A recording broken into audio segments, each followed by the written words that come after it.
2024లో ruling వస్తే చెప్తాం, మీకు గుణపాఠం నేర్పిస్తామని చెప్పాం. వద్దు, పద్ధతి కాదు ఇది అని చెప్పి చిలక్క చెప్పినట్టు చెప్పినాం. వెళ్ళా ఇష్టం వచ్చినట్టు పేపర్లు గుంజుకున్నారు, నామినేషన్ పేపర్లు పెరుక్కున్నారు. ఇప్పుడు జనరల్ గా యునానిమస్ ఎలక్షన్స్ ఎట్లా జరుగుతాయంటే, జరుగుతాయి ఒకటి అక్కడ 1 or 2. అది ఎటువంటి అంటే, ఒక ఎక్సలెంట్ లీడర్, ఒక సమర్థమైన నాయకుడు, ఆ గ్రామంలో మంచి పేరున్నవాడు పోటీ చేస్తే ఒరే ఇతను గౌరవించాలని స్థానిక ప్రజలు అతను యునానిమస్ ఎలక్ట్ చేసి పంపిస్తారు. అతను కనుక మంచి డిగ్నిటీ అయితే, ఒరే నాయన రాష్ట్ర వ్యాప్తంగా 570 పైచిలకు జెడ్పీటీసీలని, కార్పొరేటర్ని ఇంత అంతా కూడా హిస్టరీ షీటర్, రౌడీ షీటర్ని ఎలక్ట్ చేసి అసలు ఎలక్షన్లే జరగనీయకుండా, ఇక్కడ చూడండి, ప్రజలకు ఓటు వేయటం అనేది ఒక ప్రజాస్వామ్య హక్కు, అది ఏ డెమోక్రటిక్ రైట్. ఆ రైట్ ని గుంజుకున్నారు. ప్రజలు బూతులో పోయి ఓటు వేసి తమ ప్రతినిధిని ఎన్నుకోవటం అనేది వాళ్ళ యొక్క హక్కు. అది ఆ హక్కునే గుంజుకున్నారు వీళ్ళు. ఆ రోజు పోలీస్ వ్యవస్థను కానీ రౌడీ వ్యవస్థను కానీ అడ్డపెట్టుకుని ఆ రోజు చెప్పాం, దీనికి 4 గింతలు చేస్తాం మేము, మీకు గుణపాఠం నేర్పించి తీరుతాం మేము అని చెప్తే వెళ్ళా.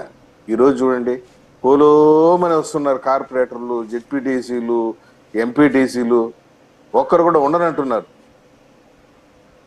కాబట్టి నేను ఇదే పుంగునూరులో అడుగుతానండి, ఒక జెడ్పీటీసీ కన్నా ఎలక్షన్ జరిగిందా? ఒక ఎంపీటీసీ కన్నా ఎలక్షన్ జరిపించారా? ఒక కార్పొరేటర్ ఒక కౌన్సిలర్ కన్నా ఎలక్షన్ జరిపించారా? పెద్దిరెడ్డి రామచంద్రరెడ్డి గారు పులివెందుల్లో ఇదే విధంగా జరిగింది.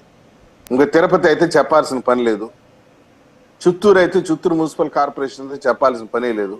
దౌర్జన్యం చేశారు. 50 వార్డులు ఉంటే 27 వార్డులు ఏకగ్రీవం, నామినేషన్లు ఏనీ లేదు. వేసేదానికి వస్తే వాళ్ళ పైన దాడులు చేశారు, వాళ్ళ ఇండ్లలో బెదిరించారు, వాళ్ళ భార్యను బెదిరించారు. ఎట్లా చేశారు తెలుసా ఎలక్షన్స్? ఎవడైనా నామినేషన్ వేస్తే వాళ్ళ ఇంటికి కరెక్ట్ కట్ చేయటం, వాళ్ళ ఇంట్లో గంజాయి పెట్టడం, వాళ్ళ పైన తప్పుడు కేసులు పెట్టడం, వారి నేలని ఆన్లైన్లో నుంచి తీసేయటం, ఇన్ని రకాలుగా బెదిరించి చేసిన గెలుపు కూడా ఒక గెలుపేనా? నేను ఈ సందర్భంగా ఈ ప్రైమ్ లైన్ చర్చ ద్వారా ఒకటి ఓపెన్ గా చెప్తున్నా, సార్, ఎవడైతే ధైర్యంగా ఎన్నికల్లో నిలబడి ప్రజల ఓట్లతో గెలిచి పోయి ఆ జెడ్పీటీసీ కుర్చీలోను ఆ ఎంపీపీ కుర్చీలోను కూర్చుంటే ఆడు మగాడంట. నేను ఎస్, ఎవడైతే ఎలక్షన్లో దమ్ముగా పోటీ చేసి టీడీపీ కానీ వైసీపీ కానీ ఇద్దరు ఎలక్షన్లో బరిలో నిలబడి ప్రజలు పోయి పోలింగ్ బూత్ను నిలబడి ఏ వైసీపీ వారినైనా కానీ ఏ టీడీపీ వారిని కానీ ఎన్నుకుని ఆడు పోయి నేరుగా జెడ్పీటీసీ కుర్చీలోనూ ఆ ఎంపీపీ కుర్చీలో కూర్చుంటే వాడు నాయకుడు, వాడు మగోడు, వాడు దమ్మున్నాడు. బెదిరించి భయపెట్టి అధికారాన్ని అడ్డం పెట్టుకుని జులుం చేసి ఎన్నికైనోడు నువ్వు మొగోడే కలిసి, అసలు నా దృష్టిలో నువ్వు కొజ్జా బ్యాచే. ఎలక్షన్ లో గెలవనుకుంటా పోయి కుర్చీలో కూర్చుంటే నువ్వు కొజ్జా కాకుండా నేనేమంటా చెప్పు? అది దారుణం కదా. గెలువు ఇప్పుడు ఒకటి ఇప్పుడు మరి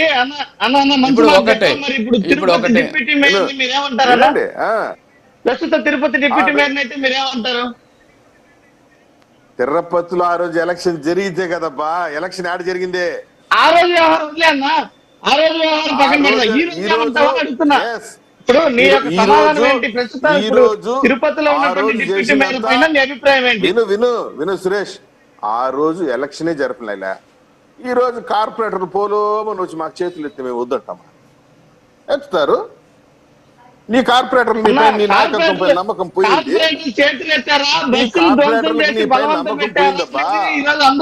నీకు అర్థం కాలేదా? నీకు పాయింట్ అర్థం కాలేదు. నేను చెప్పిన పాయింట్ నీ కార్పొరేటర్ నీ పైన నమ్మకం లేదు. నువ్వు అంగీకరిస్తున్నావా? ప్రజాస్వామ్యబద్ధంగా చెప్పాం ఆ రోజు, చెప్పే చేస్తున్నాం, చెప్పకుండా ఏం చేయటం లేదు, చెప్పే చేస్తాం.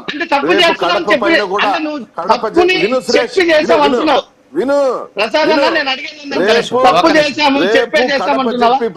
రేపు కడప జెడ్పీ పీఠం పైన పసుపు జెండా ఎగరేస్తాము.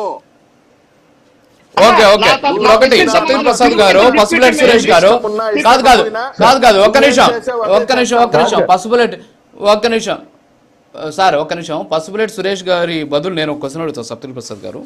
ఇప్పుడు మీరు కూటమి ఈ పీఠాలను దక్కించుకునేది ప్రతీకార చర్య ద్వారానా? ఆ రోజే మేము చెప్పాము ఖచ్చితంగా మీరేం చేశారో మేము రిటర్న్ ఇస్తామని మీరే చెప్తున్నారు. ఇంకో పట్ట పొలమని వచ్చేసి వాళ్ళే చేతులు ఎత్తారని చెప్తున్నారు. ఇందులో ఏది కరెక్టో చెప్పండి మీరు. ఇప్పుడు ఒక విషయం, ఒక జెడ్పీ చైర్మన్ ని ఎలా ఎన్నుకుంటారు? Simple logical question. జెడ్పీటీసీ మెంబర్లు మూజు అని ఓటుతూ చేతులు ఎత్తితే ఎలక్ట్ అవుతాడు. వాడు ఏ పార్టీ వాడైనా కానీ, ఇప్పుడు నేను జెడ్పీ చైర్మన్ అవ్వాలనుకున్నాను, పోతున్నాను, సప్తగిరి ప్రసాద్ నిలబడుతున్నారు, చేతులు ఎత్తండి అంటారు. చేతులు ఎత్తితే కౌంట్ చేస్తేనే కదా నేను జెడ్పీ చైర్మన్ అవుతాను. ఇప్పుడు సురేష్ నిలబడినాడు, సురేష్ చేతులతో సురేష్ అవుతాడు. అదే కదా ప్రాసెస్ ఫాలో అవుతున్నాము. నీ జెడ్పీటీసీలు నీ నాయకత్వం పైన నమ్మకం లేకుండా చేస్తున్నారు. అదే కదా.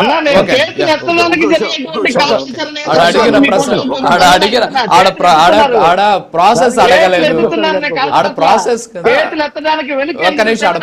కాదు అడిగింది. ఒక నిమిషం